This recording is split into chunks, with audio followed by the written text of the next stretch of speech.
I've never loved you. Reed said it without blinking. His voice was so calm that I thought I'd misheard him. The room was dim, the warm light casting over his face, but nothing in him moved. I just stood there like someone had pulled the floor out from under me, not with a jerk, with a strange kind of quiet. I froze. My whole body went numb. I couldn't feel anything.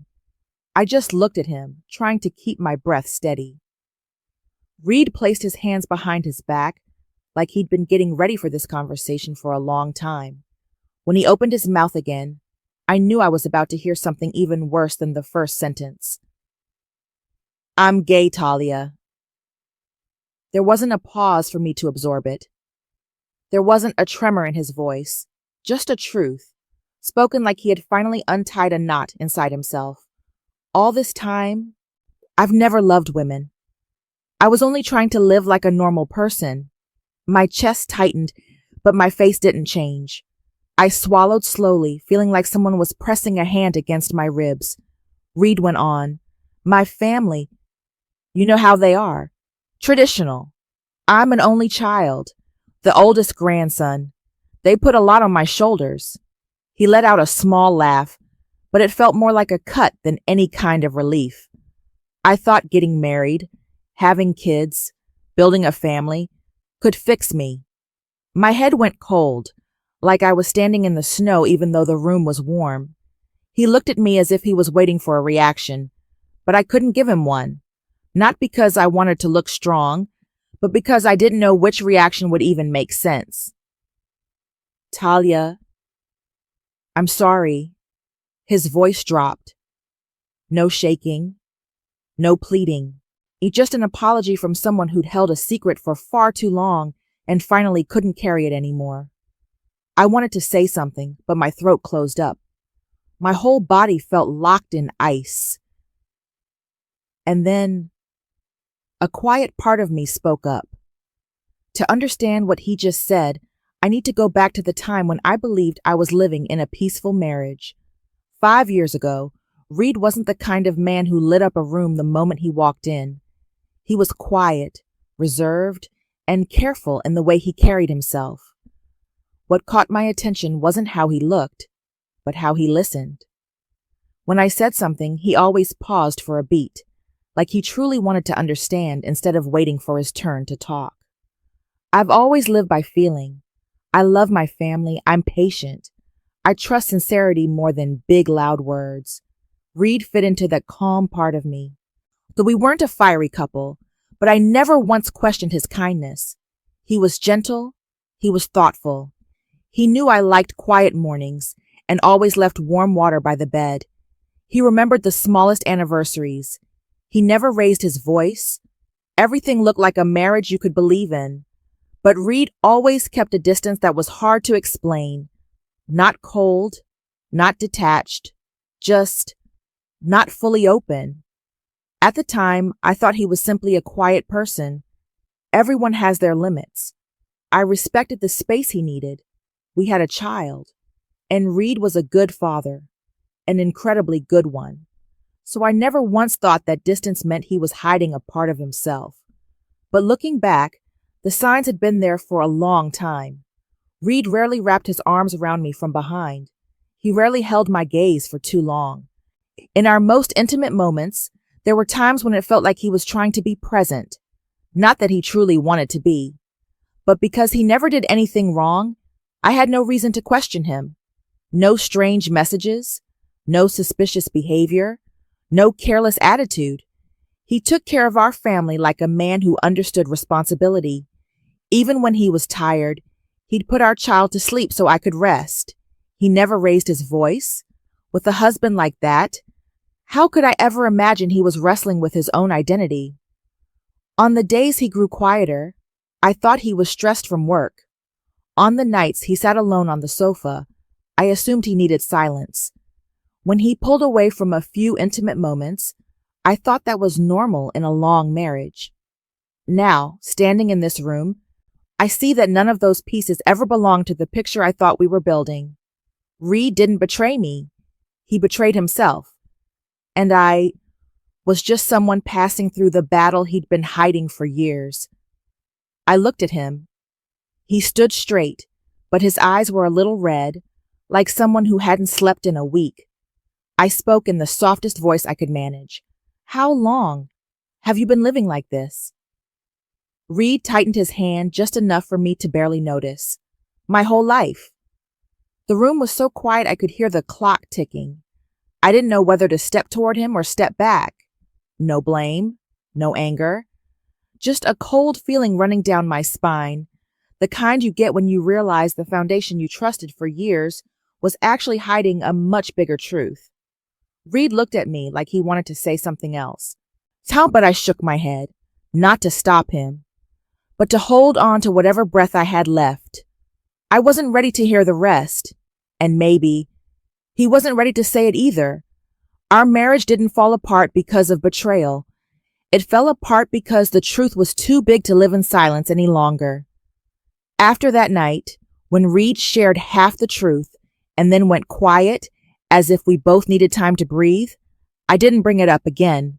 Not because I forgot, but because I knew he had spoken all the pain he could handle. The rest, I could feel he wasn't ready to open.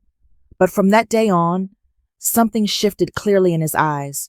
Not coldness, not anger, just distance. A light kind of distance, like mist, but enough to make my chest sink. Reed didn't snap at me. He had never been someone who raised his voice, but now his silence had a different weight. He spoke less, paused longer between even the simplest sentences. Sometimes he looked at me the way someone looks at a companion walking beside them, in a life they didn't choose. Not a lover, not a soulmate, just someone nearby. One morning, I made breakfast for the family. Reed sat in his chair and lifted our child into theirs, tying the little jacket strings with the same careful hands he always used. Everything he did was right, enough, never lacking. He knew the routine so well he could do it without looking. But what struck me was how he avoided touching me. Not on purpose, just naturally stepping aside. When I set the glass of water on the table next to him, his hand shifted to the side, very light, very quick, but enough for me to notice. I tried to reassure myself. Maybe he was just tired. Maybe he wasn't ready to talk more about that night. But something in me felt uneasy. Not the kind of worry that comes from a marriage cracking. The kind that comes when you sense the person in front of you is slowly sinking into a dark place you can't reach, no matter how much you want to. Reed still took care of our child as usual, even more carefully than before. He always bathed the little one, packed the school bag, read bedtime stories. He helped around the house without being asked, not a single complaint. But when I hugged him from behind, a small, warm habit of mine, he stiffened for a moment. Just 1 second. But I felt his whole body tense, like someone caught off guard. He didn't push me away. He let me hold him. But that tiny flinch cut through me, small, sharp, to cold. I let go sooner than I usually did. He turned around and asked quietly, "Are you okay?" I nodded. Not because I was okay, but because I knew if I asked, "What about you?" he wouldn't give me the truth. The cracks started showing in our daily rhythm. Many nights, I woke up at dawn and saw light spilling from the living room. Reed sat on the sofa, hands clasped, staring into the air like he was talking to someone only he could see. No phone, no TV, no laptop. Just him sitting there, carrying something heavy. I stood at the doorway watching his back fade into the warm light. He didn't know I was there, and I didn't step forward. I was afraid that if I got close, he would shrink into himself like a wounded animal pretending to be strong. And then there were times when I talked about the future, a trip, a small family plan, or even just rearranging the room. Reed stayed silent, not disagreeing, not agreeing. He dodged the topic by asking, "What days are you free next week?" Or, Let me check my schedule. None of his answers ever touched what I had just said. When I looked into his eyes, I didn't see the distance of someone falling out of love. I saw sadness, a sadness thick, old, and heavy. The sadness of someone living inside a shell that never belonged to them. But I didn't understand yet. I only knew it wasn't the sadness of betrayal, not the sadness of a man with someone else. It felt like the sadness of someone who was about to fall out of their own life. One afternoon, I called him several times and got no answer. The office door was slightly open. I pushed it gently and saw him sitting by the desk, shoulders slumped, hands covering his face. I thought he was asleep, but when I stepped closer, I heard the sound of him holding back his breath. Reed was crying, not the kind of crying you hear, the kind that breaks out of someone who has held too much for too long and suddenly can't contain it anymore, yet doesn't want to be seen. Reed, he startled, wiped his face quickly, and turned away. I'm fine, just tired. I stood a few steps away from him, not moving closer, not touching his shoulder. Do you want to talk? He shook his head. Talia, I just need some time. That sentence, I just need some time, felt like a door closing in front of me, not because he wanted to shut me out, but because he didn't know which side of the door he should open for me to step through.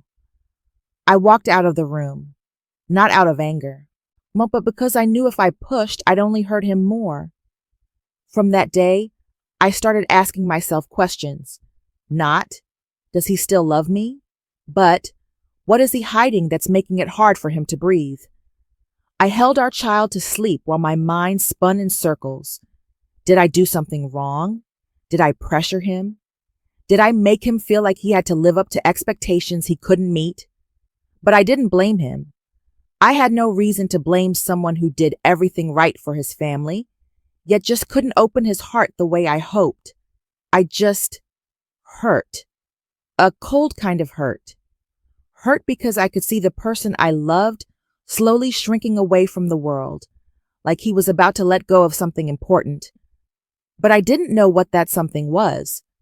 That feeling clung to me like darkness pressed up against a small lamp, not clear, but always there.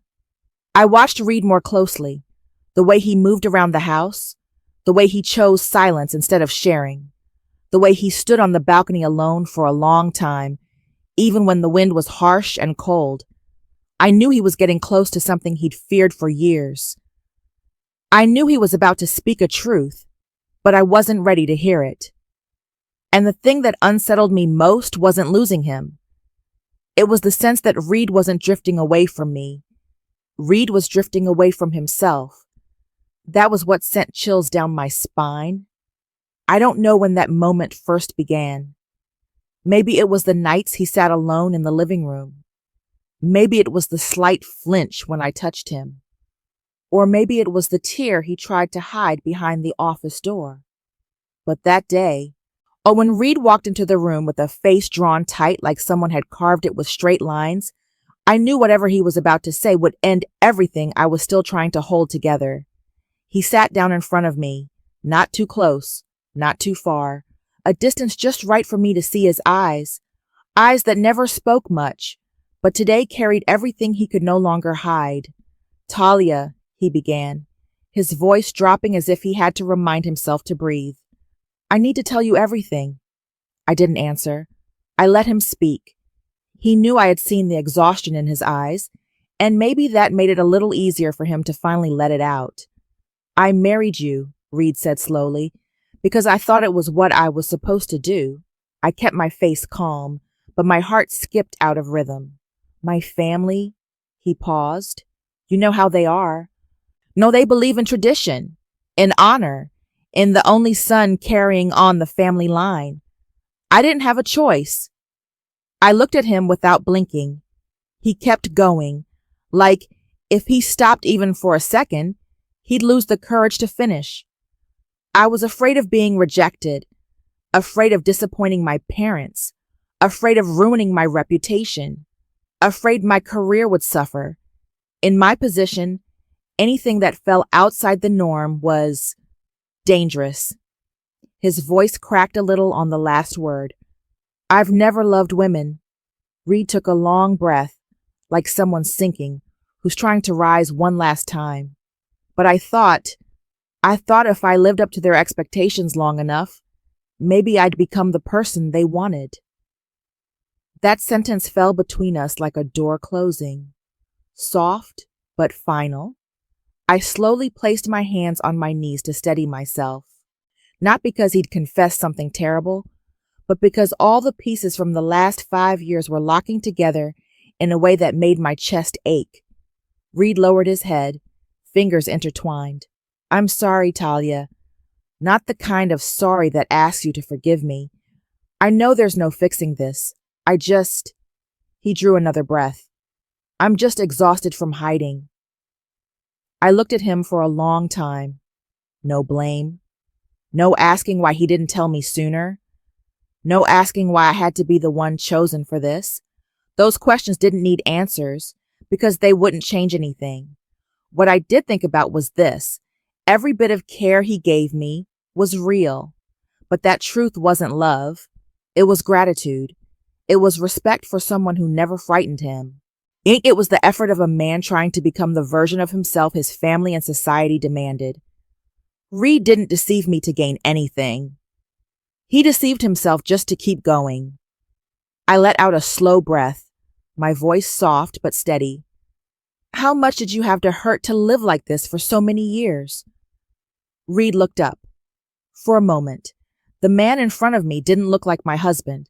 He looked like someone who'd been forced his entire life into a role he never wanted to play. He started crying. Not loudly, not collapsing, not turning it into a scene. Just tears falling, like his body finally couldn't hold the weight of everything he'd been carrying. I stayed still. I didn't hug him. I didn't touch his shoulder, because I knew my arms wouldn't save him right now. They would only make him feel more guilty. Reed wiped his tears, his movements slow, like someone relearning how to touch his own skin. Talia, you don't deserve to live in a marriage like this. You deserve someone who truly loves you. I didn't say anything, not because I lacked words, but because any words would have felt too small beside the truth he just placed between us. In that moment, I realized the hardest part wasn't that he had never loved me. The hardest part was seeing that I had become the solution for a life he was trying to fix, not out of hope, but out of desperation. The pain wasn't sharp like a knife. It was deep, quiet, like a wound that doesn't bleed but burns wherever you touch it. Reed lowered his head, his voice rough. I never wanted to hurt you. Not once. I nodded gently. I believed him, but that didn't make the truth any less cold.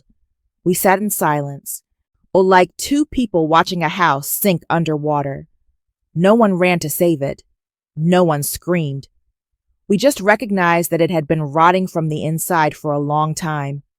Finally, I spoke, my voice so soft that if there had been any noise in the room, he wouldn't have heard it. Thank you for telling me the truth. Reed exhaled, like he had finally dropped a stone he'd been carrying in his chest. But I could see the emptiness in his eyes, the kind that comes when someone knows that even the truth can't save a marriage. The space between us no longer had room for hope, but it did have room for something else. Release. Not release from each other. Release from the roles we had both tried to hold up for far too long. When he left the room, I stayed where I was, hands on my lap, my palms cold like they'd touched the wind. I knew one thing more clearly than ever. Our marriage didn't end because we lacked love. It ended because the truth finally found a way out. And the deepest hurt wasn't that the person you love doesn't love you. It was realizing you were loved as a solution for a life trapped between expectation and identity. The divorce didn't happen with shouting, no slammed doors, no cruel last words. It was just two people sitting across from each other, admitting their marriage had reached its most natural ending point. Reed signed first, his hand shaking slightly but his handwriting steady. When he handed me the pen, he said something so soft it almost sounded like a breath. "I hope you're happy, Talia. Truly happy." I nodded. No smile, no tears. We parted like two straight lines that once crossed at a single point. He then moved away gently, without blame. I moved into a smaller, brighter apartment, a space that was just mine, nothing fancy, just a big window facing the city where every morning I made a cup of warm water and asked myself how I wanted to live from that day forward. I didn't bring much with me, just a few shirts, some books, and enough to start over without the weight of the past pressing down. I didn't blame Reed. I didn't blame life. I just let myself stand in this new quiet and listen to my own heart, for the first time in years, no longer uneasy because of the empty spaces in his eyes. One evening, I opened my phone and recorded a short video. No script, no makeup, no performing. Just me, speaking evenly, slowly, calmly. I just left a marriage that looked peaceful from the outside. Some truths aren't easy to hear, but sometimes they're the only thing that frees both people. I didn't say the reason. I didn't mention Reed's sexuality. I didn't point fingers. I just talked about the feeling of a big truth sliding into your chest like a piece of ice. It hurts, but it makes everything clear. I posted it. I didn't expect anything. The next day, hundreds of comments appeared, then thousands. Women from everywhere, the US, Canada, the UK, shared that they too had been in empty marriages they didn't know how to name. One woman wrote, "The way you said it makes me feel like I'm not crazy. I thought I was being emotional. Turns out a lot of us have stood where you stood." I read every line, and something opened in my chest. Not pride, not fame, but the feeling that I had finally used my pain the right way. I started making a few more videos. My tone stayed slow, cool, steady. No raised voice, no blaming. I didn't say Reed was good or bad. I just talked about what I learned when a marriage ends not because of betrayal, but because of truth. And then, a month later, my account suddenly blew up. People started calling me the woman who says the truths no one else dares to say. Podcasts invited me to speak. Small articles mentioned Talia's calm, sharp storytelling. I didn't know the world saw me that way. I was just trying to breathe. As the noise grew, I began to feel the urge to leave the city. I booked a ticket to a far-off beach, a place with strong waves, heavy wind, and no one who knew my name. I stood on the sand, watched my feet sink into the cold water, and realized that for the first time in years, I wasn't carrying fear. I kept going to the mountains, then a small East Coast town, then another place, and another. Every stop felt like picking up a piece of myself I didn't remember losing. Reed saw me on social media. He didn't text. He didn't ask to come back. He sent one email, very short. "I'm glad you found the life you deserve. Truly." I read it. I didn't reply. Not because I was angry, but because kindness between us was already enough. We didn't need to reopen an old wound just to thank each other. But for a moment, I knew he was looking at me with a kind of awe he never had when we were married. Maybe he never imagined that the gentle, quiet woman beside him could stand in front of millions and speak about heartbreak with a calm that made people stop and listen. Maybe he never saw me truly shine, because in our marriage, and I had made myself smaller to fit the shape of his fear. Now I didn't have to shrink anymore. At a women's mental strength event, I met him, the new man. He didn't walk in loudly. He didn't try to catch my attention. He just stood there, looking toward the stage like everyone else. But when our eyes met for the first time, I knew he wasn't looking at me the way Reed once did. Not with pity, not curiosity, not judgment, but with recognition, clear, steady, seeing my strength, not my endurance. We talked for a few minutes, very brief, no flirting, no rushing into anything. Just a simple conversation between two adults, light enough that I almost forgot what it felt like to be seen without being judged. As I left the event, I knew something was opening. Not love, not yet. But a door, one I'd be ready to walk through when the time was right. I crossed the parking lot, the night wind slipping through my coat, and I realized I was breathing with a different rhythm. The rhythm of someone who had lost a marriage that wasn't right, only to find the strongest version of herself. I'm not in love with anyone new, but I'm starting to open my heart. Not rushing, not afraid, just opening, like someone who understands that happiness doesn't always come from holding on. Sometimes it comes from letting go. That's how this story closes. Me, standing in the middle of my new life, not rushing to name my feelings, just living and walking toward the future calmly, like an adult who finally knows what she deserves. Reed reached out after almost 3 months of silence between us. His message had only one line. Talia, I want to see you, not to get back together, just to say one last thing. I read it quietly. I didn't feel pain. I didn't feel confused. I didn't feel hope. Just the calm of someone who has walked far enough to look back without sinking. I agreed to meet him at a small diner, the kind with soft lighting and people speaking in low voices. Reed arrived before me. When I walked in, he stood up right away, not trying to look composed. There was something lighter in his eyes, like someone who had finally taken a full breath after years of holding it in. We sat down. Neither of us rushed. I waited. Reed had always needed his own rhythm to speak the truth. Talia, he began, his voice softer than I'd ever heard it. I want to thank you. I didn't ask why. He continued, you freed me from a life I never belonged to, and I know that wasn't easy for you.